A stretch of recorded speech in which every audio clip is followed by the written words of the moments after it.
Salawat dan salam kita aturkan kepada junjungan kita Nabi besar Muhammad Sallallahu Alaihi Wasallam yang telah membawa kita dari masa kegelapan pada masa penerangan seperti sekarang ini. Alhamdulillah, pagi ini kita mengadakan gerakan pemuda subuh season 2. Sebelumnya kita telah melaksanakan GPS pada bulan Mei dan hari ini adalah yang kedua. Insya Allah yang akan mengisi kajian pagi ini adalah Ustadz Salman Al-Farisi Al-Maki. Alhamdulillah beliau sudah hadir. Sebelumnya, kenapa sih kita mulai membentuk gerakan pemuda subuh ini? Gak lain adalah kita Remisya ingin mengajak teman-teman remaja dan pemuda khususnya di wilayah Bintaro dan sekitarnya untuk yuk kita mulai membiasakan sholat subuh berjamaah di masjid, karena sholat subuh berjamaah di masjid luar biasa impact-nya, baik untuk diri kita maupun untuk masyarakat sekitar dan juga bangsa dan negara kita. Baru-baru ini kita dengar dan membaca berita mengenai negara Turki.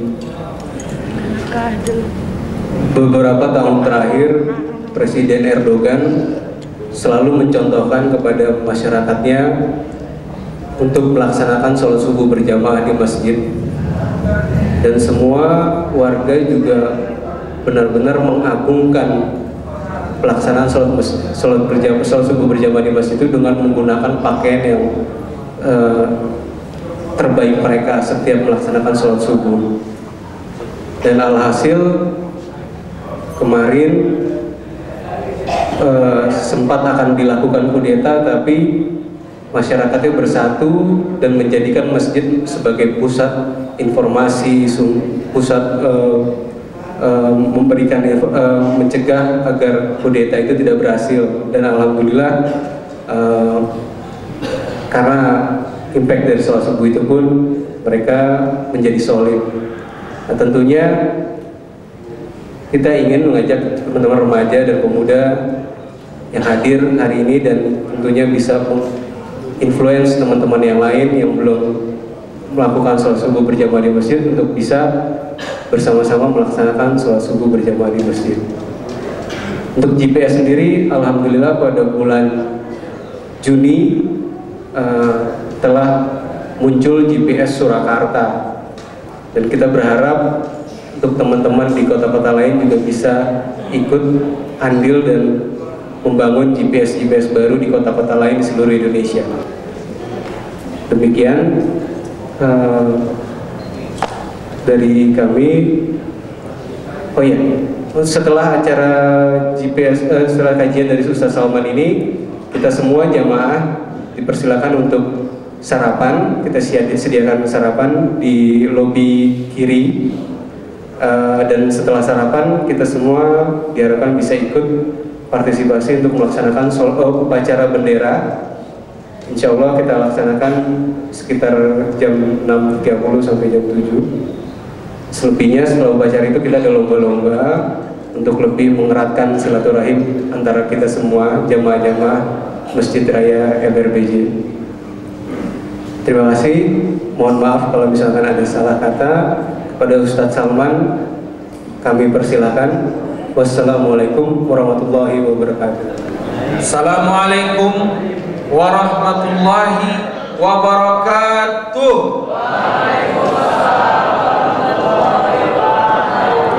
Terima kasih. Bismillahirrahmanirrahim. Alhamdulillahi rabbil alamin, wa bihi nasta'in ala umri dunya waddin. Sallallahu ala sayyidina Muhammadin abil qasimil amin wa ala alihi wa ashabihi ajma'in, amma ba'du. Segala puji dan syukur kita ucapkan kepada Allah Subhanahu wa ta'ala atas limpahan karunia yang tak terhingga. Salawat salam kepada Nabi besar Muhammad sallallahu alaihi wasallam yang syafaatnya sangat kita harapkan, dan semoga kita termasuk umat yang mendapatkan syafaat nanti. Amin ya rabbal alamin. DKM Masjid Raya Bintaro Jaya yang saya muliakan dan seluruh jajarannya, alim ulama yang hadir yang saya muliakan, bapak-bapak, ibu-ibu yang mendampingi remaja masjid yang saya banggakan, para remaja, teman-teman sejawat seperjuangan, ya, penerus bangsa, penerus agama yang saya sayangi dan yang saya cintai. Bila bicara mengenai kemerdekaan dan dihubungkan dengan masjid serta sholat subuh, ini luar biasa sekali. Saya ingin mengajak yang pertama bicara mengenai kemerdekaan. Bila kita baca sejarah Republik Indonesia, maka yang membawa negara ini merdeka dari penjajahan adalah anak-anak muda seperti kita-kita ini. Ya, itu kalau kemerdekaan Republik Indonesia. Kalau kita lihat kemenangan Rasulullah Sallallahu Alaihi Wasallam membangun masyarakat Madinah yang madani, maka di belakang Rasulullah Sallallahu Alaihi Wasallam ada pemuda-pemuda yang luar biasa seperti kita ini. Ini saya jelaskan dulu definisi pemuda yang sesungguhnya ya Pak ya. Jangan merasa yang sudah putih rambutnya bukan pemuda lagi, itu dulu ya. Pemuda itu adalah orang atau laki-laki yang umurnya 40 tahun ke bawah. Itu pemuda. Kalau 40 tahun ke atas, tengok dulu jiwanya masih muda. Tapi yang dimaksud jiwanya masih muda ini bukan pengen nikah lagi Pak, tapi semangat perjuangannya hebat. Nah, kalau itu anak muda namanya kan. Jadi ini saya anggap dulu ini semua di masjid ini adalah anak muda. Ya. Kenapa? Karena siap berjuang untuk Republik Indonesia yang madani. Bapak-bapak, ibu-ibu yang Allah muliakan, Rasulullah Sallallahu Alaihi Wasallam setelah mengorganisir anak muda di Madinah dengan nama organisasinya Ukhuwah Islamiyah, maka Nabi kita Muhammad Sallallahu Alaihi Wasallam membuat sekretariat organisasi ini apa Pak? Masjid Nabawi. Saya dengan sepenuh hormat dan kerendahan hati, sudilah kiranya Dewan Kemakmuran Masjid menjadikan Masjid Raya Bintaro Jaya ini sekretariatnya pemuda serta remaja Bintaro dan sekitar. Diberikan mereka ruang Pak. Oh, pasti. Mudah-mudahan DKM-nya hadir. Kenapa? Karena Nabi kita Muhammad Sallallahu Alaihi Wasallam ketika ingin menggerakkan masjid menuju perjuangan, pemuda diberikan ruang besar oleh Rasulullah Sallallahu Alaihi Wasallam. Maka pemuda kalau sudah diberikan ruang, manfaatkan ruang itu baik-baik. Ya, mudah-mudahan mau ini memberikan ruang besar di sini. Jangan ruangannya aja kasih Pak DKM-nya, duitnya kasih. Nah itu. Karena hepeng tak ada pergerakan. Loh, saya bicara ini fakta sejarah. Setelah Rasulullah Sallallahu Alaihi Wasallam memberikan ruang bagi pemuda di masjid, Rasulullah Sallallahu Alaihi memberikan dana kepada pemuda agar pemuda bisa bergerak di masjid. Loh, ketika pemuda-pemuda ini bingung cari duitnya, utul Talha bin Ubaidillah, ya Rasulullah, kalau mereka tidak menyiapkan dananya bagi kami, loh asal kami diberikan ruang, kreativitas anak muda akan bangkit. Ternyata Talha bin Ubaidillah, Abdurrahman bin Auf, Zubair ibn al-Awwam betul-betul pandai memanfaatkan ruang masjid yang diberikan oleh Rasulullah Sallallahu Alaihi Wasallam. Mereka muncul jadi pemuda yang hatinya di masjid tapi pandai mencari duit. Bapak Ibu ya. Saya ulangi ya. Tumbuhlah sahabat-sahabat Rasulullah SAW ini yang hatinya di masjid tapi pandai cari duit. Akhirnya perjuangan demi perjuangan Rasulullah SAW pun bisa dijalankan dengan baik. Maka saya ingin berbicara juga nih sama remaja masjidnya ini ya. Remaja masjid setelah diberikan ruang di masjid ini harus bikin kreativitas yang banyak. Gini remaja masjidnya, saya bicara sama remaja masjid. Bila remaja masjid mau bikin event, maka sesuaikan seleranya dengan remaja. Remaja masjid harus punya analisa tingkat tinggi. Selera remaja itu apa sih? Kalau pengajian begini aja bosan nanti adik-adik remaja, betul nggak? Ini anak-anak adik-adik kita ini nggak suka ngaji. Sukanya apa? Nah itu harus kita tanya mereka. Ini maunya apa ini anak-anak kita ini? Adik-adik kita yang SMA, yang apa maunya? Loh, jangan-jangan kita harus undang band kemari untuk mereka biar datang ngaji. Betul kan ya kan? Dibikin sesuatu yang kreatif. Karena anak muda itu usia serta gaya berpikirnya tidaklah sama dengan orang yang sudah dewasa. Maka saya mohon ke remaja masjidnya, pikirkan sesuatu yang membuat anak-anak muda ini tertarik datang mereka ke masjid. Misalnya apa ini? Ya kita pikirkan sama-sama. Jangan, kalau anak muda ini jangan yang ini perlombaan saya dengar tadi. Jangan bikin perlombaan menghafal Quran aja. Jangan itu aja. Gini, lomba fotografer tapi objeknya masjid. Kan? Lomba menciptakan lagu atau aransemen musik tapi cerita tentang Rasulullah Sallallahu Alaihi Wasallam. Sehingga anak-anak muda itu tertarik. Lomba apa lagi? Nah itu kegiatan-kegiatan yang sifatnya keanak-mudaan tentu dihubungkan dengan masjid. Daripada yang mengelola anak muda kita ini orang yang sama sekali tidak ada di masjid. Ya kan? Muncullah acara-acara perlombaan-perlombaan yang tidak dikelola oleh masjid, yang sifatnya hanya mencari yang terbaik saja. Ya kan? Kalau seandainya ini dikelola oleh masjid, ya Allah luar biasa.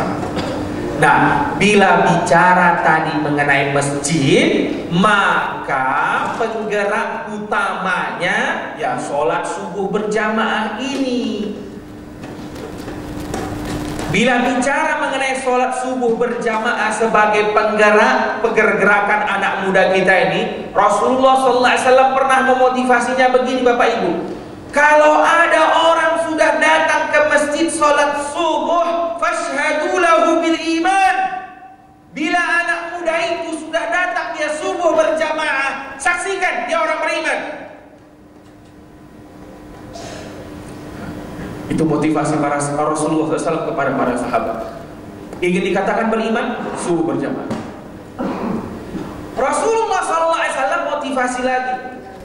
Kalau kau datang sholat subuh, kata Rasulullah SAW, basyiril masyaina fi shalah, berilah kabar gembira kepada mereka yang jalan di dalam kegelapan menuju sholat subuh.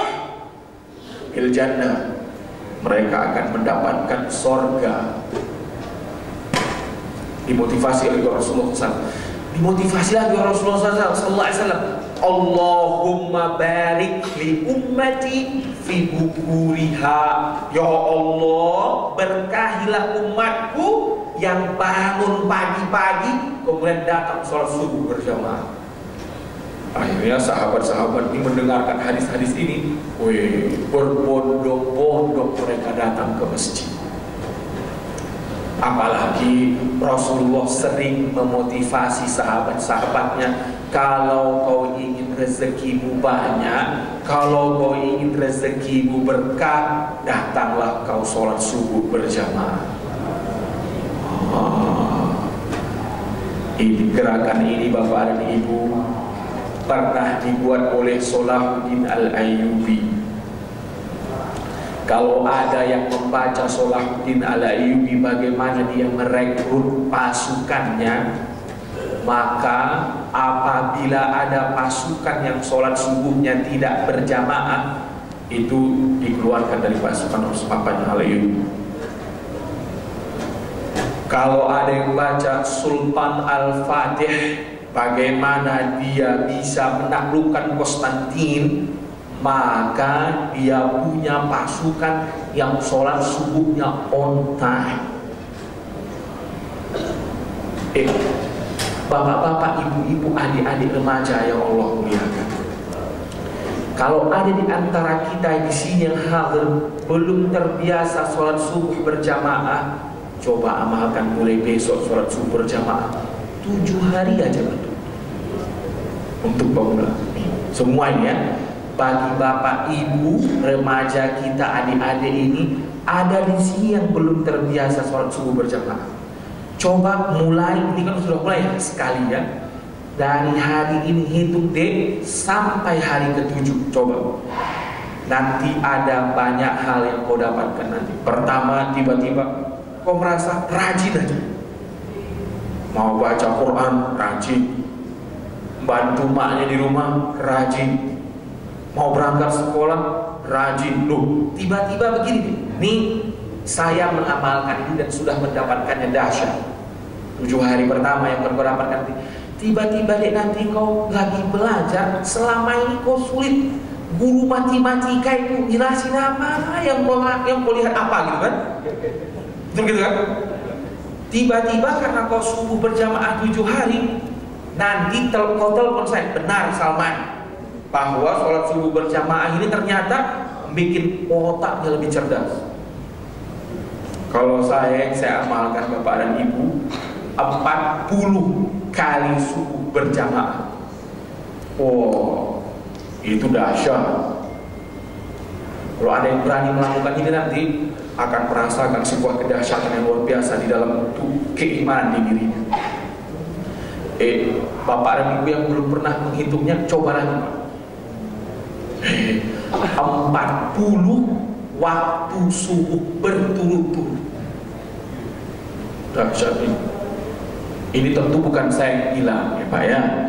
Walaupun hadisnya tidak sahih, saya sampaikan bahwa Nabi pernah memotivasi sahabat-sahabatnya, sholat subuhlah kau 40 hari berturut-turut. Ya kan? Jika kau berhasil, maka Allah akan hilangkan dari hatimu sifat kemunafikan. Ini anggota DPR kita tuh Pak, supaya tidak korupsi suruh 140 hari. Pejabat-pejabat kita itu maksudnya tidak semua mereka korupsi, yang korupsi aja suruh mereka sholat subuh berjamaah 40 hari, insya Allah hilang. Nah, ini kan ada remaja yang hadir nih, saya harap juga ada orang tuanya di sini. Nah, sehingga adik-adik kita ini, loh bapaknya bangunin, nah sholat subuh kita. Pak, berdosa kita ayahnya ini Pak, kalau anak kita sudah dewasa tidak kita bangunkan sholat subuh. Tentu cara ngebanguninnya juga harus baik, namanya pula anak remaja ini. Nggak bisa kita main tenang aja, bangun sholat subuh, nggak boleh gitu. Kita bujuk-bujuk ya. Nah, sholat subuh kita enak. Kita kasih sesuatu, kita motivasi. Siangnya kita ajak dia jalan-jalan, kita cerita. Kalaupun akhirnya dia tidur kayak gini, gak apa-apa. Itu berkah itu sudah. Karena malaikatnya sudah ada di situ, Pak. Sholat subuh. Senang ini Pak, hari ini malaikat nih hari ini Pak agak senang nih. Kalau Bapak lihat senyumnya malaikat nih pagi ini agak lebih sumringah dari hari-hari biasanya. Kenapa? Kalau hari biasa kan sholat subuh, Israel catat tuh, yang ini udah datang. Karena rata-rata uban semua rata-rata kan, begitu ya. Yang ubannya menabur, matanya udah kabur, bakarannya udah bubur, udah lekat ke liang kubur, kan gitu biasanya datang. Hari ini malaikat Raqib nelpon malaikat Mikail adik-adik, bukan malaikat Israel yang ditelepon. Ketika tadi melihat betapa banyaknya anak muda di sini yang datang sholat subuh berjamaah dalam rangka merayakan hari ulang tahun kemerdekaan Republik Indonesia ini, maka tadi yang ditelepon oleh malaikat Raqib sebagai pencatat amal kebaikan, Mikail, turun kau ke Masjid Raya Bintaro Jaya. Ada apa? Hari ini beda. Kenapa? Biasanya Israel yang disuruh datang. Maksudnya biar Israel catat kalau kau nyambut yang ini baik-baik, kau ini sholat subuhnya berjamaah ini gitu kan ya. Tapi hari ini malaikat datang Mikail. Kenapa? Kalau kau catat wajah-wajah anak-anak muda yang datang hari ini, berikan, bukakan pintu keberhasilan untuk mereka semuanya. Gitu. Yang udah daftar di UI bisa sekolah baik-baik di UI. Yang lagi di SMA segala cita-citanya dimudahkan oleh Allah SWT. Malaikat Mikail pun dengan sumringah naik ke atas, melaporkan catatan amal kalian hari ini, melaporkannya kepada Allah. Ya Allah, hari ini ada yang berbeda. Biasanya rambut putih yang menghiasi masjid, hari ini rambut yang berwarna hitam yang menghiasi masjid. Coba kalau kayak gini deh tiap hari. Ya Allah, malaikat Israel gak terlalu capek. Dia Mikail, kau yang nemenin mereka lagi. Ya, sholat subuh berjamaah. Janganlah kita tinggalkan ini ya. Bapak-bapak, ibu-ibu yang Allah muliakan. Kita kembali lagi ke masjid. Ada firman Allah di surah An-Nur. Bapak-bapak, ibu-ibu ya. Ada firman Allah, coba kita buka ya bagian bawah Al-Qur'annya biar enak ngaji. Ada firman Allah Subhanahu wa taala di surah Nur bercerita tentang masjid dari ayat 36, 37, 38. 36, 37, 38. Tapi yang ingin saya baca pada kesempatan kali ini tentang ayat 37. Ayo kita lihat bersama-sama ya. Ternyata di 36 bercerita tentang rumah Allah. Rumah Allah itu isinya seharusnya rijalun, kata Allah. A'udzu billahi minasy syaithanir rajim. Bismillahirrahmanirrahim. Rijalun la tulhihim tijaratun wala bai'un an dzikrillahi wa iqamis salati wa ita'iz zakah yakhafuna yawman tataqallabu fihi al-qulub wal absar. Kalau Allah bilang masjid itu isinya rijal, anak-anak remaja, ada istilah dalam bahasa Arab yang harus kita pahami. Ketika Allah mengatakannya rijal, berarti maksudnya di masjid itu ada laki-laki yang masih kuat secara fisik, kuat juga secara semangat. Itu namanya rijal. Kalau yang selama ini ngisi sholat subuh itu namanya syaikhun. Artinya syaikhun Pak, orang tua yang berjiwa muda. Kita bikin begitulah biar enak ya kan. Ini yang diinginkan oleh Allah dari surah An-Nur ini, rijalun. kuat, semangatnya juga kuat. Rijalun la tulhihim, laki-laki yang tidak tergoda oleh perdagangan atau jual beli dari mengingat Allah Subhanahu wa ta'ala. Kalau saya terjemahkan begini, masjid itu isinya pemuda yang tetap berzikir kepada Allah, yang tetap ingat melakukan salat, yang tetap ingat menunaikan zakat, walaupun mereka seorang yang pengusaha. Itu kadang-kadang salah terjemahkan ayat ini, Pak, sehingga menomorduakan perdagangannya. Banyak nanti yang menjelaskan ayat ini, tinggalkan perdagangan, datang kau ke masjid, gitu katanya. Bukan. Baik-baik ulangi baca ayat ini. Mereka laki-laki yang di masjid itu tetap berzikir, tetap sholat, tapi tetap berdagang, tetap punya usaha. Usaha mereka, perdagangan mereka tidak memalingkan hati mereka dari berzikir kepada Allah Subhanahu wa ta'ala. Bukan meninggalkan perdagangan mereka kemudian full berzikir, tidak. Maka kita harapkan pemuda-pemuda Bintaro ini, pemuda yang tetap berzikir kepada Allah, pemuda yang tetap sholat 5 waktu, pemuda yang mau menunaikan zakat, tapi punya usaha yang kuat layaknya Abdurrahman bin Auf. Punya usaha yang kuat layaknya Talha bin Ubaidillah. Saya mau cerita mengenai Talha bin Ubaidillah, bapak-bapak ibu, pemuda yang di masjid yang tidak berpaling hatinya dari mengingat Allah walaupun seorang pengusaha. Gini Pak, setelah pulang Talha bin Ubaidillah sholat Isya, dia ke kantornya.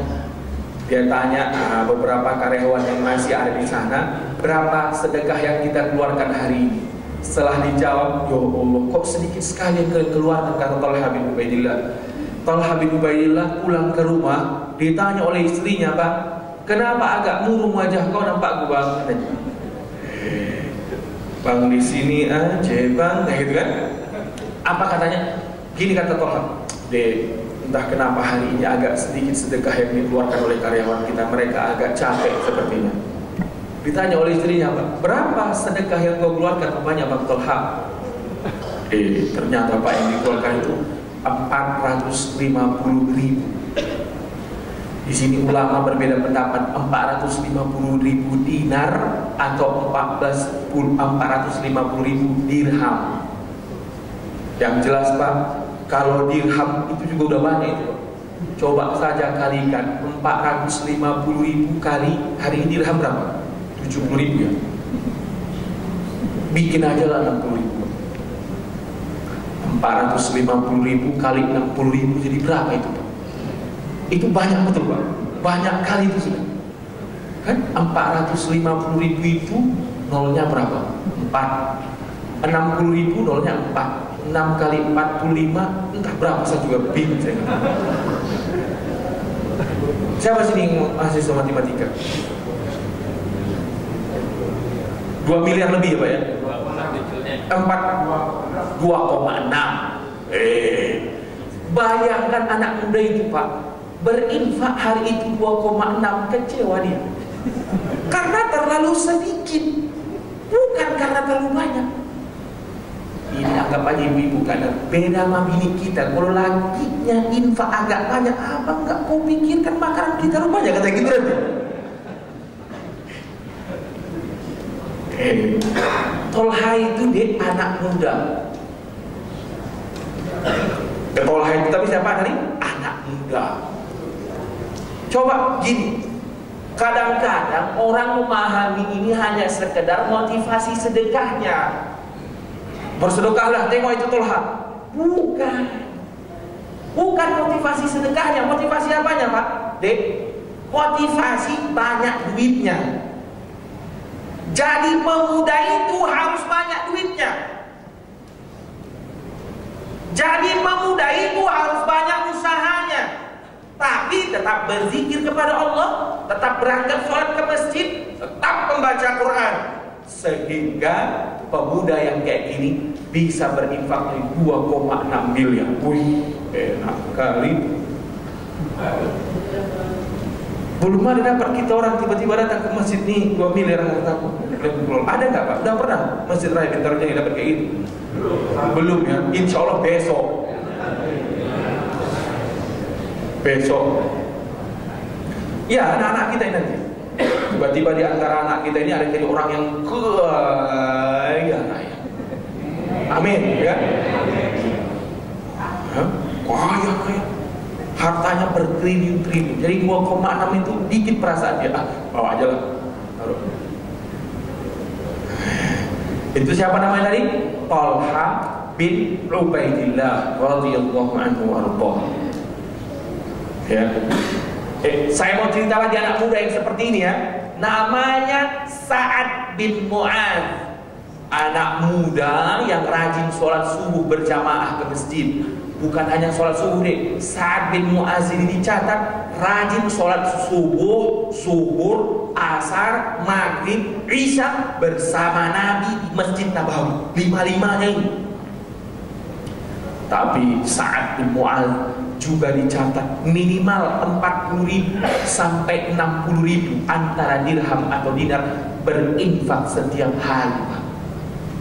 Itu setiap hari. Lagi-lagi saya tidak ingin memotivasi wilayah infaknya. Yang harus kita pikirkan bagaimana saat bisa berinfak 40.000 dinar per hari, Pak. Karena banyak hepengnya. Tahu hepeng deh? Adik-adik tahu hepeng nggak artinya? Belum tahu ya? Hepeng itu artinya duit. Ya, tapi itu bahasa Jerman. Kau tahu? Oh ya. Kenapa tadi Sa'ad bin Mu'adz bisa berinfak 60.000 dinar per hari atau 60.000 dirham per hari? Karena banyak duitnya. Kenapa dia banyak duitnya tapi tetap berinfak? Karena dia selalu di masjid. Banyak sekarang ini orang yang banyak duitnya tapi tidak berinfak. Jalan-jalan ke Amerika dengan mengeluarkan uang 1 miliar, oke. Saya karena ada pengalaman sedikit menjadi tour leader. Pernah saya bawa orang Pak ke Eropa, jalan-jalan 14 hari. Itu kalau saya tanya, Bu, Pak jamaah itu habis duitnya kadang-kadang 4 miliar satu kali perjalanan. Karena masuk ke Lemhayan beli LV, Chanel, barang-barang yang harganya 60 juta, 70 juta. Sampai di Belanda beli berlian ya Allah, mahal-mahal. Tapi kalau kita bilang ada masjid di kampung ini hanya perlu 200 juta, diambilnya duitnya kebanyakan. Kenapa? Islam. Karena perjalanan yang saya bawa itu plus umroh. Kenapa dia tidak bisa seperti Sa'ad bin Mu'adz padahal kayanya sama? Tahu kenapa? Karena jarang ke masjid. Jadi supaya suksesnya benar-benar berhasil, berjuanglah supaya kau kaya, supaya kau seperti Sa'ad bin Mu'adz, supaya kau seperti Talha bin Ubaidillah. Tetapi jangan tinggalkan masjid. Misalnya bapak dan ibu ini orang yang sibuk kali, minimal subuh dan isya di masjid. Bikin Pak komitmen dalam diri kita. Masa kita mengabdi ke dunia ini saja? Apapun ceritanya, seperti apapun keadaannya, subuh mesti di masjid. Apapun ceritanya, bagaimanapun keadaannya, isya mesti di mana? Masjid. Apalagi remaja bisa begitu deh. Adik-adik yang saya sayangi, saya cintai, kalian ini kalau ingin benar-benar berhasil, jangan pernah tinggalkan sholat di masjid. Jangan pernah tinggalkan sholat di masjid. Nanti deh, coba kalian baca profil-profil orang yang berhasil di akhir zaman ini pun gak apa-apa. Itu akan kalian temukan di bahwa mereka dari sejak remaja di masjid. Kalau saya melihat Masjidil Haram, ya ini perlu dipikirkan oleh remaja kita. Di Masjidil Haram itu, kawan-kawan remaja, difasilitasi untuk semua mahasiswa duduk di situ belajar. Bahkan coba bikin tren di Bintaro ini, anak SMA kalau bikin pekerjaan rumah di masjid. Di masjid belajarnya. berikan mereka ruang. Dia boleh bikin gelar apa, ada kopi dia bawa. Ini langsung kadang-kadang masjid ngeri kali, dilarang bawa makanan, dilarang ini, dilarang banyak kan dilarang. Tapi ini nggak ada lah, di sini nggak ada kata-kata dilarang kan. Nah, itu. Kalau Masjidil Haram nggak apa-apa Pak. Jadi kami biasa waktu saya belajar di Mekah, kita 7, 11 atau 12 orang sama-sama masuk masjid. Mau ngapain? Nanti tanya sama satpamnya, karena kami bawa teh, bawa kue, apa macam. Kami bilang kami mau diskusi, kami bawa punya ini yang kami mau diskusikan. Nanti biasanya polisinya, namanya juga mereka tahu kalau kami pelajar kan, tidaklah galak-galak kali dia. Ya udahlah, masuklah kau katanya. Masuk kami nanti kami gelar tikar kami, ada kopi, ada teh, ada korma, ada roti, ya macam snack-snack ala Arab. Nanti duduk 14 orang peringkat baca buku bersama-sama. Di situ akan disimpulkan bla bla bla bla. Nah, keluar kesimpulan. Ini yang harus kita belajar. Dan luar biasa, enaknya kalau di Masjidil Haram Pak, selesai belajar itu supaya ke otak. Semua nanti kami yang diskusi ini selesai disimpan semua lagi pada mungkin di pojok di situ. Sama-sama 14 yang tawaf selesai. Wih, itu keren. Selesai tawaf, sholat sunat tawaf, sama-sama berdoa, ya Allah, lengketkanlah ilmu ini di kepala. Makanya berkah kali rasa saya belajar di Mekah itu. Ini perlu kita wujudkan di sini. Bikin tren di Masjid Raya Bintaro Jaya, anak-anak belajar di sini. Bawa kimia, bawa fisika, bawa tren belajar dari sini. Jangan banyak kali larangan kalau anak muda, dia ketawa, ketiwi, ngobrol, itu memang hak lumrah anak muda itu. Biarkan, yang penting dia di masjid dulu. Karena Bapak dan Ibu, Rumi mengatakan, Jalaluddin Rumi mengatakan, suruh saja mereka datang ke masjid. Kenapa? Kata Rumi, masjid itu punya power yang sangat dahsyat. Semunafik apapun orang, kalau lama-lama di masjid, kemunafikannya akan memudar. Biarkan aja dia ke masjid, ribut dia apa dia. Kata Rumi, masjid ini punya power yang akan melembutkan hati mereka yang keras ini. Duduk aja, tidur dia selama, biarkan. Karena masjid ini, kita kalau Bapak punya alat X-ray-nya, ini masjid ini punya kekuatan yang dahsyat sekali, yang mampu menjinakkan hati kita yang keras-keras. Maka kalau kita lihat di kehidupan kita sehari-hari, orang yang bandel, orang yang sombong, orang yang sok jago itu di luar sana biasanya jarang ke masjid. Kalau sudah sering dia ke masjid, walaupun jago dia Pak, walaupun hebat dia akan seperti Umar bin Khattab radhiyallahu anhu. Tahu Umar bin Khattab? Preman keras kaki. Itu lebih preman daripada Haji Lulung yang katanya preman di Jakarta. Mohon maaf kalau bukan preman. Saya tidak tahu siapa data preman di Jakarta ini kan. Maksud saya Umar bin Khattab itu preman benaran. Umar bin Khattab itu jagoan benaran. Saking hebatnya dia waktu hijrah kan, semua orang hijrah sembunyi-sembunyi. Tapi dia bilang, orang Mekah, saya mau hijrah hari ini. Kalau ada yang menghambat saya, mau jadi janda istrinya, mau jadi yatim, mana yang tunggu di balik bukit ini katanya. Kan preman hebat itu kan.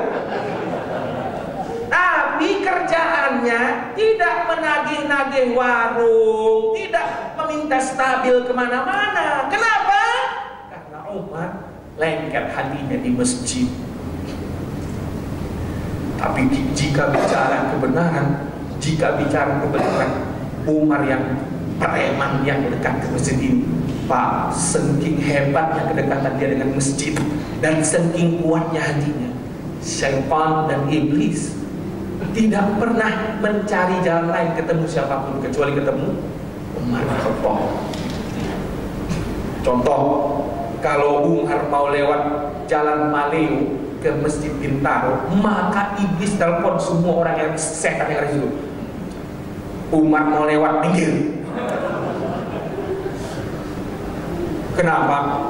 Karena aura Umar membuat iblis takut. Nah, itu ya. Maka saya bilang masjid ini harus ramah sama anak-anak remaja kita ini. Saya gini bapak-bapak, kesian saya kalau masjid tidak ramah sama remaja. Dia akan pergi ke XX1, Dia akan pergi ke Mall Bintaro Jaya, dia akan pergi ke Bintaro Exchange, dia akan pergi ke Pondok Indah Mall, dia akan pergi ke Senayan City, dia akan pergi ke Grand Indonesia, dia akan pergi. Tidak ada di situ yang positif. Yang ada di situ paha kemana-mana berseliweran di situ, bikin hati anak-anak kita ini keras. Betul kan? Begitu dah. Coba bikin dia di masjid nyaman, jadi masjid, Pak. Ada hiburan di masjid untuk anak-anak remaja ini. Inilah yang membuat mereka nanti jadi orang yang beriman. Menjadikan mereka beriman ini tidak pengajian yang begini-begini aja. Sesuatu yang mereka lihat, sesuatu yang mereka dengarkan, sesuatu yang mereka lakukan di sini semuanya membuat kristal kecil yang menyatu, menjadikan anak-anak kita ini anak-anak yang beriman kepada Allah Subhanahu wa Ta'ala. Ini yang harus kita buat tadi. Kita, bapak-bapak, bantu anak-anak remaja berjuang ini. Kadang-kadang remaja-remaja kita ini hepengnya sedikit, belum punya pekerjaan orang ini, usaha juga masih baru mau bangun, ya kan? Yang punya hepeng itu siapa? Orang tua. Sama dulu juga begitu. Abu Bakar itu pendana, Pak. Utsman pendana. Yang lain-lainnya bergerak. Gitu ya. Jadi remaja, bapak-bapak, ibu-ibu, ayo kita bersatu ya, dengan kekuatan masjid, dengan kekuatan sholat subuh, dengan kekuatan remaja, insya Allah kita akan lihat bahwa di Masjid Raya Bintaro Jaya ini ramah masjidnya dengan remaja, fasilitasi kreatif yang ada di tengah-tengah masyarakat di masjid. Kalau perlu, masjid betul-betul menyiapkan semuanya.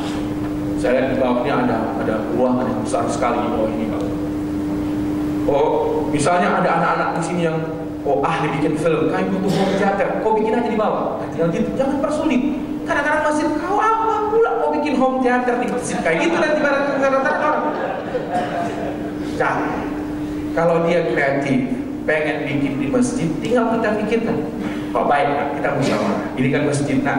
Ayo, bagaimana caranya agar yang kalian bikin ini tidak mengganggu sholat, tapi tetap kita bikin. Bagaimana caranya? Pasti ada jalan keluar. Nah itu yang ingin saya sampaikan kepada remaja, bapak-bapak, ibu pengelola masjid ini. Semoga bisa masjid ini benar-benar ramah terhadap remaja. Tapi satu lagi Bapak Ibu yang saya sampaikan sebelum saya. Karena kita ini ngomongin masjid, sudah kita bahas supaya masjid ramah sama remaja. Satu lagi Pak, masjid juga mesti ramah dengan anak kecil.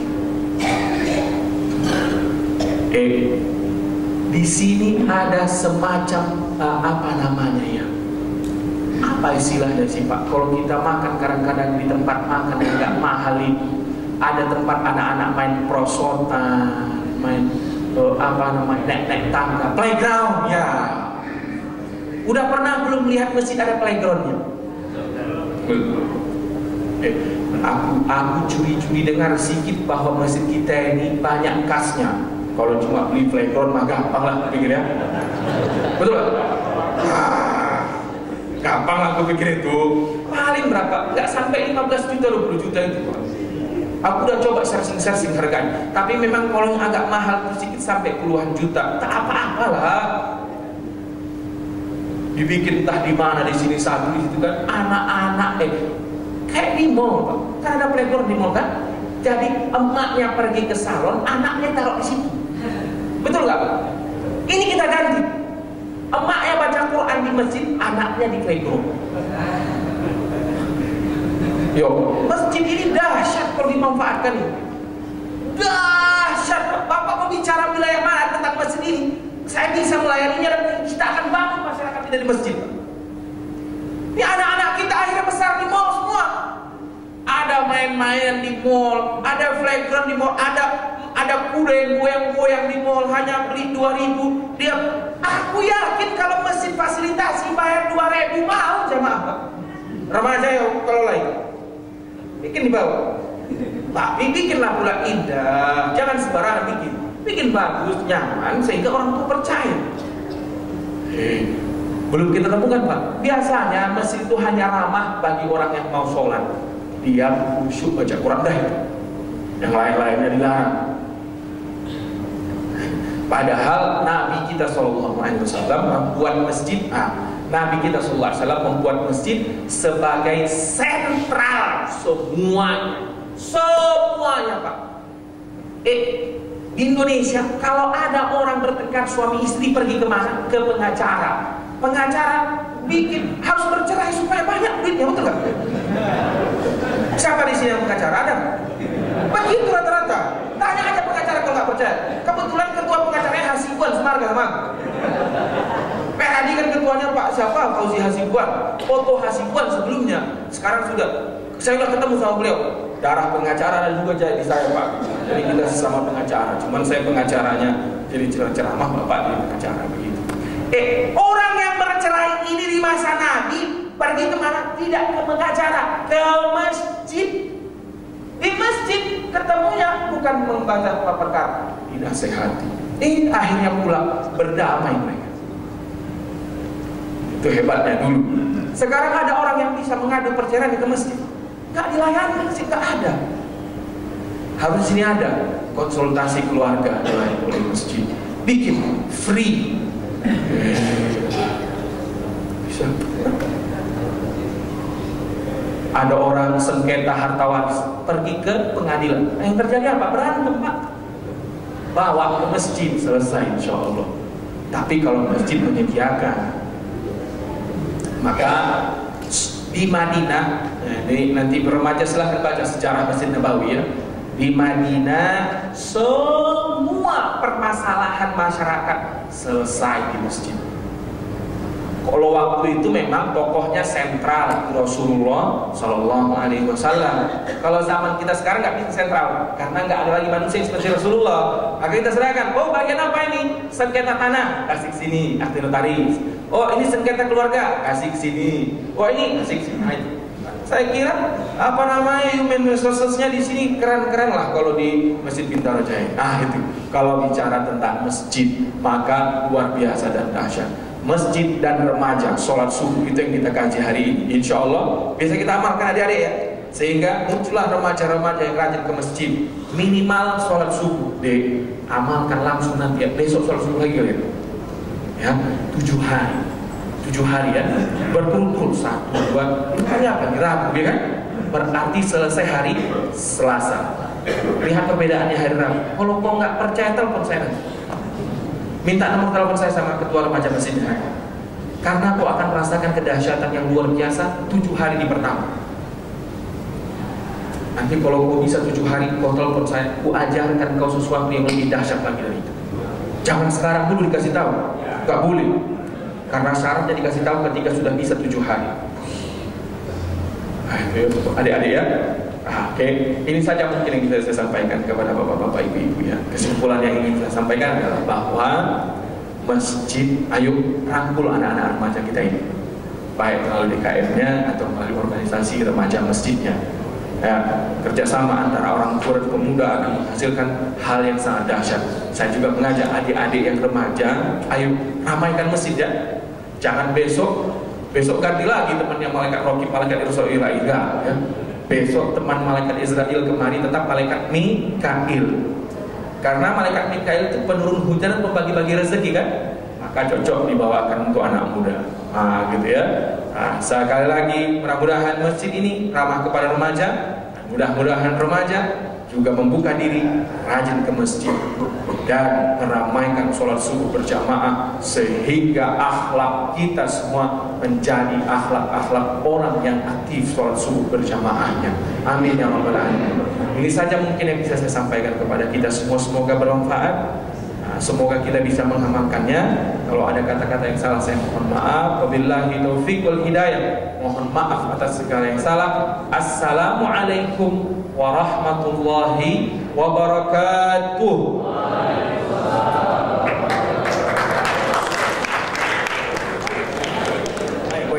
Ada yang mau tanya adik-adik boleh ya? Ayo silakan.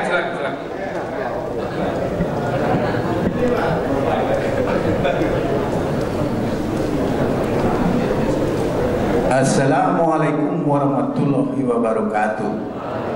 Pak Ustadz yang saya hormati, mohon maaf. Pertama-tama saya mohon maaf Ini Pak Ustaz. Tadi level pelajar, oke? Sekarang saya mau tanya sama Pak Ustaz, kiatnya bagaimana? Ini anak saya, ini baby boomers, artinya yang sudah bekerja. Banyak ini Pak. Mereka ini 23 tahun sudah master dari luar. Cari hebengnya gampang kali. Ya, tapi selalu saya bilang ke masjid lah. Banyak kali alasannya.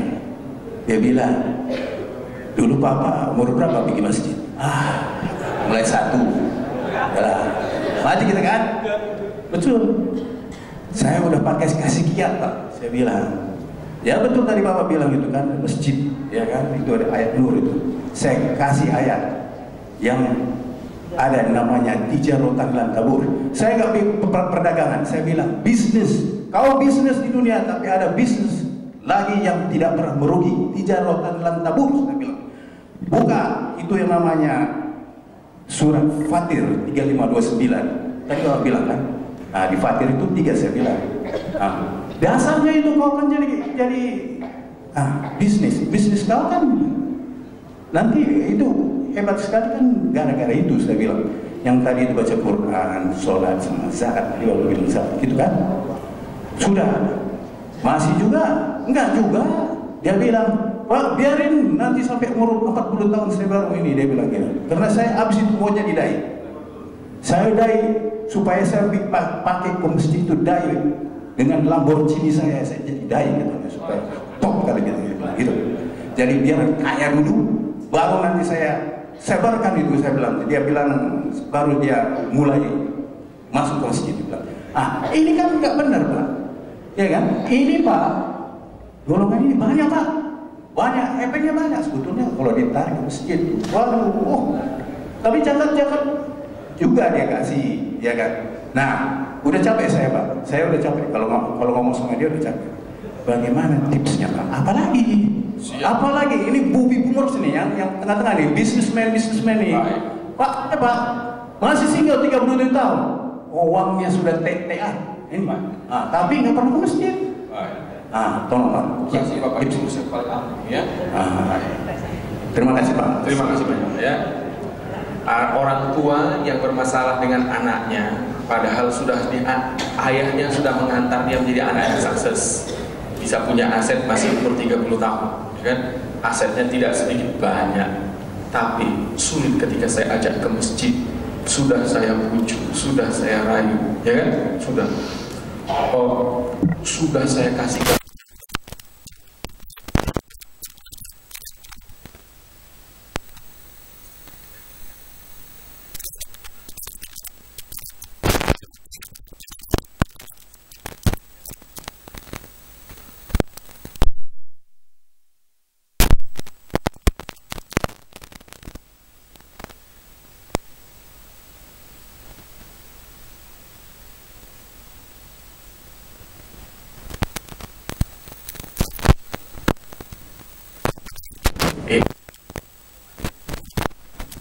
Khalid bin Walid itu 11-12 kerasnya dengan Umar bin Khattab.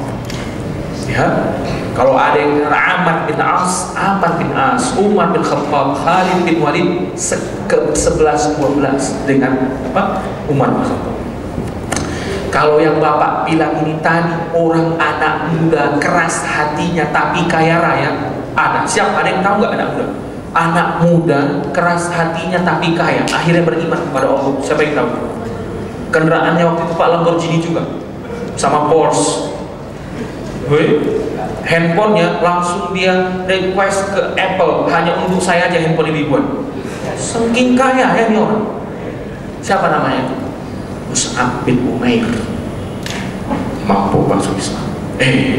Begini. Bagaimana caranya? Pertama, Bapak sebagai orang tua harus punya keyakinan bahwa Bapak lebih hebat dari anak Bapak. Itu yang pertama. Kalau Bapak kalah, maka kalah sudah. Bapak adalah ayahnya. Bapaklah yang membentuk pola pikir dia seperti itu. Bapak coba ingat-ingat di mana clue-nya Bapak bisa masuk ke pola pikir yang Bapak bangun itu. Kenapa anak itu begitu? Kan dari Bapaknya. Betul kan Pak? Bapak yang arahkan dia ke SMP mana, ke SMA mana, pakai apa, kita ingat di mana ini, di mana bisa kita masuk lagi, pasti bisa, pasti bisa. Kedua, itu yang pertama, kuat hati. Dan yang kedua, Bapak harus yakini you have a long time. Kau punya waktu yang banyak. Jangan putus asa masuk. Kalau nggak bisa dia hari ini, besok, lusa, sampai kapanpun. Yang harus kau yakini bahwa kita punya waktu yang panjang untuk memperbaiki anak-anak kita ini. Bukan sehari dua hari. Banyak orang yang putus asa. Udah nggak disuruh-suruh, jangan bosan. Nah, ayah mengingatkan kau, nah, sholat subuh. Nah, kalau kau bilang ayah baru ke masjid 50 tahun, sebenarnya ayah hanya ingin bilang menyesal ayah. Andai ayahnya ayah dulu mengajak ayah ke masjid, mungkin ayah umur 21 tahun sudah ke masjid. Nah, tapi apa boleh buat, nak, opung kau dulu gak ngajak ayah ke masjid. Tapi alhamdulillah Allah kasih kesadaran sesudah umur ayah 55 tahun, ayah mengajak kau nak ke masjid supaya tak kau rasakan apa yang ayah rasakan ini. Nah, tapi pula kalau tak kau terima, tidak mengapa. Nah, ayah tidak akan paksa kau. Tapi karena ayah ini ayah kau, nak, ayah akan sampaikan ini sama kau, nak, sampai Israel memanggil ayah. Kayak begitu ayah bilang, luluh lantak juga nanti hatinya itu. Jangan bantah dia, Pak. Sama kayak bapak waktu remaja, yaitu kuat, membangkang, sama kayak bapak. Yang hanya bisa melawan hati pembangkang adalah kelembutan seorang ayah. Tiba-tiba ayah ini muncul sebagai orang yang tenang. Tak apa-apa, nah. Ayah tahu kau punya cita-cita, pengen ini, pengen ini, pengen ini, pengen ini. Boleh, nah. Tapi nak, ayah sudah pernah punya duit kayak kau itu, nak. Tapi yang paling bahagia ayah rasakan, nak, sekarang bukan duit yang ayah punya itu. Kau mau ambil semua duit ayah ini boleh, tapi jangan kau lepas kebebasan ayah bisa sholat di masjid. Saking enaknya, nak, perasaan ayah sholat di masjid itu. Dia lu. Saya juga punya anak tapi masih 3 tahun, 2 tahun. Emaknya sering putus asa. Kok anak kita sekarang sering bandel ya? Maksudnya dipanggil nggak? Sabar. You have a long time. Kau punya waktu yang panjang mendidik anak. Ini remaja-remaja ini, bila bandel dia hari ini, jangan kita putus patah arah. Bandel dia besok, lusa bandel, jangan pernah patah arah. Kebetulan saya pernah mendidik anak remaja, Pak. Ya, saya pernah mendidik anak remaja 4 tahun, di mana ketika itu pendiri-pendirinya putus asa. Saya pernah mendapatkan seorang anak pemakai ganja aktif, pemain musik reggae, rambutnya gimbal seperti Bob Marley. Semua tim panitia mengatakan jangan terima anak ini di instansi kita. Aku bilang saya garansi 10 hari kasih waktu saya akan berubah dia. Hanya waktu seminggu dikasihkan Allah SWT anak ini berubah. Sampai hari ini selalu yang sering bilang, kalau bukan karena Bang Salman ini mungkin entah jadi apa saya. Apa yang kita lakukan? Mengalah, yakin punya kita batu alam. Kita lebih dewasa, kita lebih hebat. Saya kalau mendidik anak-anak ini, saya mesti yakin saya lebih pintar dari mereka, Pak. Saya lebih kreatif dari mereka, dan akan saya tunjukkan itu dalam pergaulan saya dengan mereka. Kalau kita tunjukkan kita udah letoy, udah merasa hopeless, dibilang apa aja nggak dengar, nampak dari wajah kita itu, Pak. Ketika kita hopeless dari wajah, dari hati kita, wajah aura kita akan menunjukkan itu. Dan itu yang diinginkan oleh anak, bahwa kita putus asa mendidik mereka. Tapi ketika dia bandel, tetap kita sumringkan, tetap kita kuat, tetap kita tunjukkan respect yang tinggi kepada dia. Itu, Pak. Sekeras-kerasnya batu, Pak, tetesan hujan dari tampias rumah kita, batu di bawahnya, tolong juga, Pak. Apalagi lah hati remaja. Ya, hati remaja ini lembut sebenarnya, cuman perlu seni yang tepat untuk membentuknya. Dialog ya, Pak, ya, dialog, tapi dialog yang kuat. Kuat maksudnya bukan power intonasinya, bukan. Kuat karena kita yakin kau adalah anak, kau bisa kuat. Dari kita dia keluar, Pak.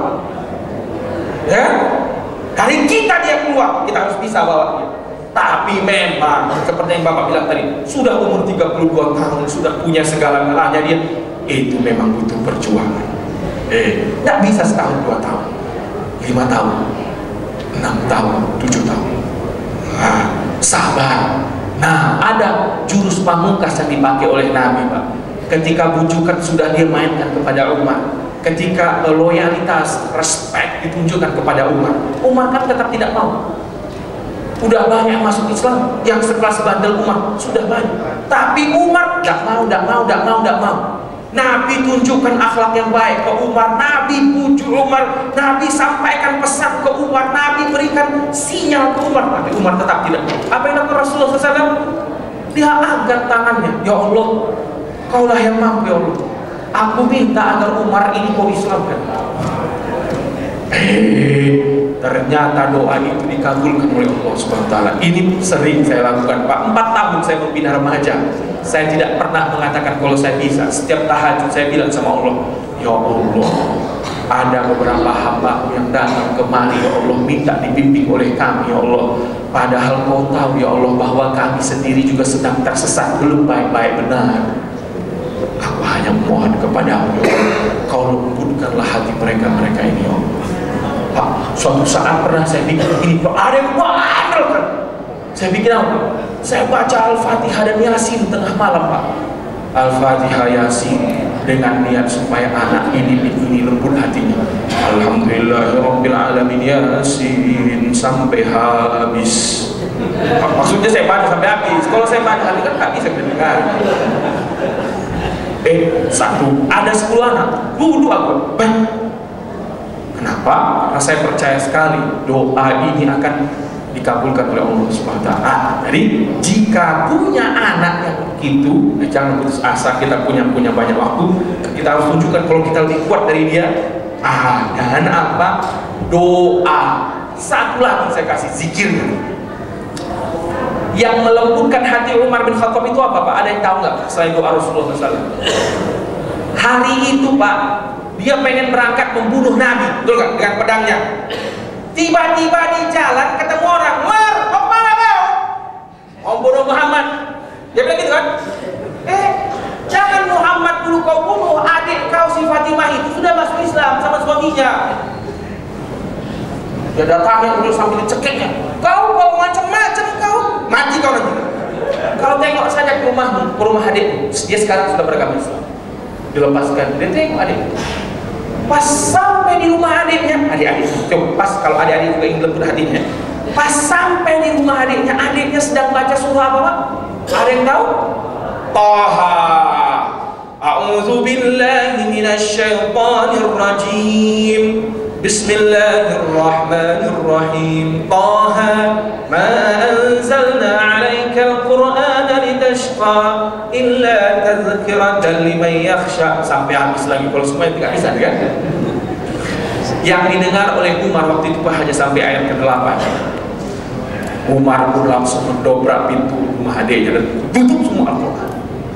Tapi yang 8 ayat ini membuat hati Umar kayak apa aku bilangnya? Kayak pemuda jatuh cinta sama anak gadis. Gimana sih? Tahu kan kalian rasanya? Pas ketemu wajah cantik, pas gimana sih rasanya? Gitu kan? Betul ya? Saya udah pernah ngerasain, masa saya bisa kasih cerita ya?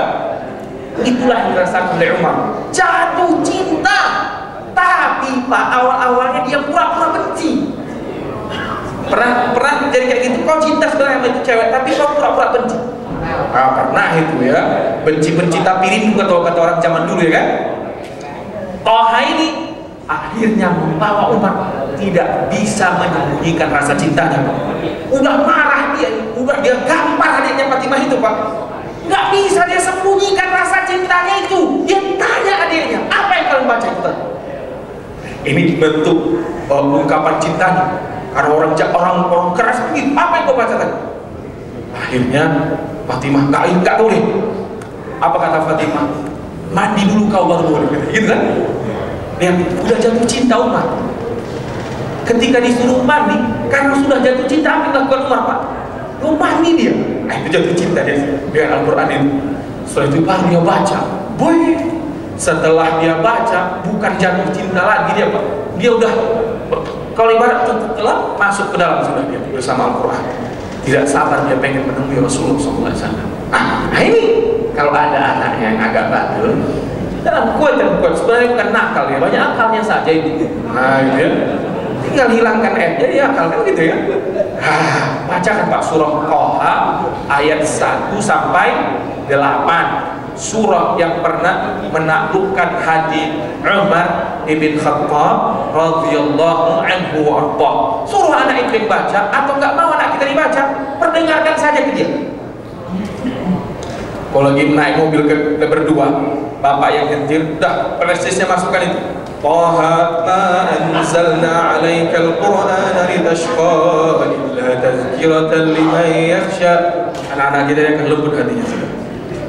Itu yang kita baca dari sejarah Rasulullah SAW. Jadi dalam membawa remaja ini memang treatmentnya beda dengan orang tua. Kalau orang tua itu diingatkan mati aja udah takut. Anak-anak muda yang diingatkan mati, kapan aku mati katanya masih muda. Jadi ya, nggak masuk. Yang harus kita bawa mereka adalah kreativitas mereka, kita dampingi. Apa yang mereka ingin lakukan kita dampingi sehingga mereka tumbuh menjadi pemuda-pemuda seperti Umar bin Khattab nanti ada ya. Amin ya rabbal alamin. Seperti Utsman bin Affan, Talha bin Ubaidillah, Sultan Al-Fatih dan lain-lain sebagainya. Mungkin ada lagi. Satu lagi, ini kan pagi ini kita kedatangan teman-teman dari SMA Izada dan SMP Aulia. Baik. Nah, perwakilan dari mereka untuk mau nanya. Baik, boleh, silakan.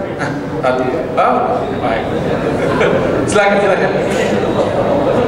Baik. Assalamualaikum warahmatullahi wabarakatuh. Waalaikumsalam warahmatullahi wabarakatuh. Ustaz, tadi kan kalau tadi ayahnya yang sering ke masjid dan Ya. anaknya yang susah masjid. Ya. Kalau misalnya sebaliknya gitu.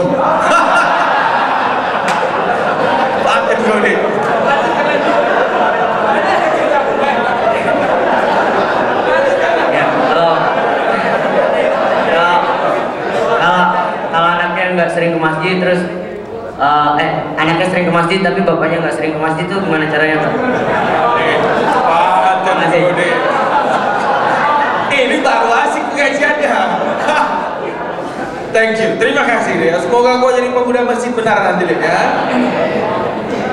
Dek, bagaimana cara aku kasih kau triknya ya? Kau rajin ke masjid, tapi ayahmu malas ke masjid. Wah, itu gampang. Tinggal kau cengin aja. Cengin aja. Bilang gini, ya, aku nggak takut aku jadi yatim. Cuman kalau Israel datang, nggak bisa ada yang ngalangnya. Gitu aja bilang. Habis deh. Begitu ya. Nanti ketawa dia tuh dengar kau deh. Dengar, nanti kau bilang aja gitu sama ayah. Pasti ketawa dia. Siapa pula yang ngajar? Bilang sama namanya dulu. Ya. Bilang gitu. Ya, aku nggak takut aku jadi yatim ayah. Bilang gitu. Tapi kalau Israel datang ayah, pas ayah lagi ngoro azan berkumandang, bahaya untuk kau ayah. Bilang. Berdoa pun nanti nggak dikabulkan ayah karena kau nggak sholat ayah. Bilang gitu. Oh, kalau sama ayah gitu aja. Kalau dia nggak mau beribadah. Wah ini kau belum paten ya kan? Ada yang belum. Itu ya. Kalau kita anaknya bilang saja langsung sama ayahnya, ya sholat ayah, gitu aja bilang. Mama sholat. Atau lagi gini nak, dek, kau rajin baca Quran, mamanya rajin nonton sinetron, matiin aja TV-nya, baca Quran sama aku mah, gitu. Beda treatment nama anak sama ayah sama anak beda ya. Kalau kita anaknya bisa langsung aja, gak usah pakai rayu-rayu lagi, langsung aja, ma baca Quran sama aku mah, bilang. Bawa Qurannya, ma baca Quran berdua sama aku mah. Kalau ayahnya, ayah ayo sholat sama aku ya. Itu langsung. Ya. Itu nanti deh kalau kau amalkan adik-adik kita nyamalkan itu, ya Allah masa depan kalian akan sangat cerah sekali dan kalian akan diberikan Allah anugerah anak-anak yang soleh nanti insya Allah. Gitu ya. Jadi kalau sama ayah sama anak panjang jawabannya, kalau anak sama ayah simpel jawaban. Gitu aja udah. Kau ingatkan aja ya. Apalagi ya Israel itu kalau datang nggak pakai nunggu ya. Kalau aku ayah udah ngaji, nggak takut aku jadi anak yatim ayah bilang. Tapi aku kesian sama ayah. Kalau dipanggil Israel nanti, gawat ayah nanti di dalam kubur sana kalau tak sholat, udah gitu. Hah? Ada lagi adik-adik? Silakan. Ayo kasih mic-nya. Satu lagi. Kalau anak-anak ini sampai siang pun pelayani nggak apa-apa. Assalamualaikum Ustaz. Waalaikumsalam. Kan tadi kata Pak Ustadz biar anak-anak remaja yang datang ke masjid tuh caranya dirayu kayak dibuat playground di sini atau dimotivasiin sama orang tua. Tapi kan anak remaja kan bosenan ya, misalkan ada playground udah lama akhirnya ditinggal keluar dari masjid mau lagi. Terus kalau dimotivasi orang tua kan masuk di kanan keluar ke kiri gitu. Jadi kayak nggak keren juga. Jadi gimana cara membangun motivasi dari diri sendiri biar inisiatif datang ke masjid? Wah ini keren.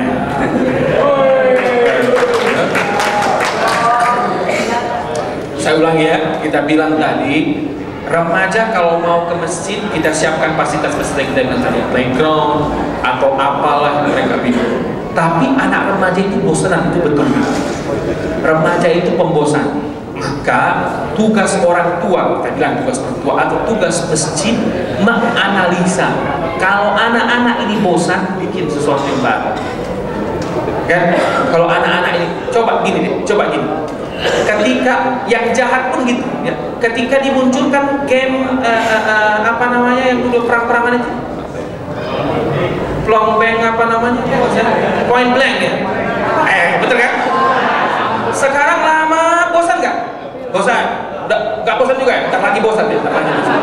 Ya. Muncul game baru, betul nggak? Akhirnya sekarang muncul Pokemon, ya kan? Nanti dari Pokemon bahkan bosan lagi. Orang jahat itu saja kreatif. Dia tahu akan bosan. Contoh, sekarang lagi musim film superhero, maka dibikin Captain America ini, bikin Iron Man ini, karena mereka melihat euforia anak remaja di situ. Nanti akan bosan kita juga itu deh. Akan mereka pikirkan yang baru. Nah, kita juga di masjid mesti begitu. Ketika nanti pendekatan pertama anak-anak kita ini bosan, adik-adik bosan, maka tugas kita yang remaja sebagai ketuanya memikirkan sesuatu yang baru supaya tidak bosan. Itu yang pertama. Tapi ketika kau bilang bagaimana cara membangun build yourself, ya, membangun motivasi dari dirimu sendiri, wah ini keren. Kalau kau mau tadi mengamalkan sholat subuh berjamaah, itu akan membangun motivasi dirimu sendiri.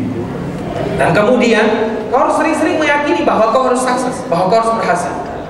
Dan adik-adik, tidak ada keberhasilan bagi orang yang malas-malasan. Betul nggak itu? Betul kan ya? Pernah nggak coba? Misalnya adik-adik punya ayah yang sukses, kayak ayah contoh. Coba tanya ayah, ayah kok pemalas? Pasti jawabannya apa? Tidak. Jawabannya apa? Dia seorang pemuda yang penuh semangat, punya cita-cita tinggi, punya banyak pandangan yang jauh sekali. Itu yang bukan berhasil. Jadi kalian pun adik-adik, kalau ingin kalian membangun semangat itu dalam dirimu, catat betapa dalam hatimu, saya tidak mau gagal. Ya, jadi ya, supaya tidak perlu motivasi orang lain, catat, ukir di hatimu, Pak, betul-betul, saya tidak boleh gagal. Nah, kalau kalian Islam, supaya kalian tidak gagal, jangan kayak dibilang Bapak tadi hanya konvensional saja, cari duit, jangan. Datang ke masjid. Di remaja yang tumbuh di masjid itu, karena saya sudah mengalami dahsyat. Teman-teman saya sudah banyak yang jatuh ke sini, jatuh.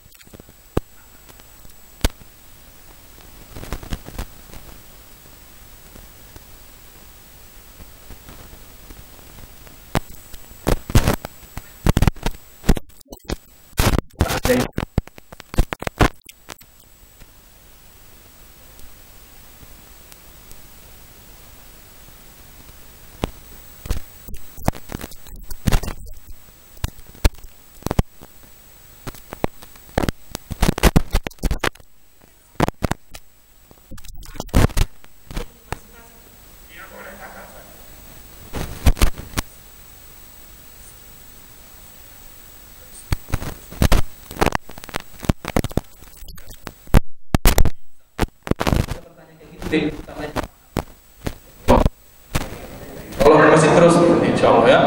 Amin ya rabbal alamin. Mudah-mudahan itu saja mungkin dari kita ya. Kita cukupkan dulu ya. Mudah-mudahan bermanfaat adik-adik ya. Salam kenal dari saya, Salman Al-Farisi. Kau usah pakai Ustaz kalau manggil saya Bang Salmannya.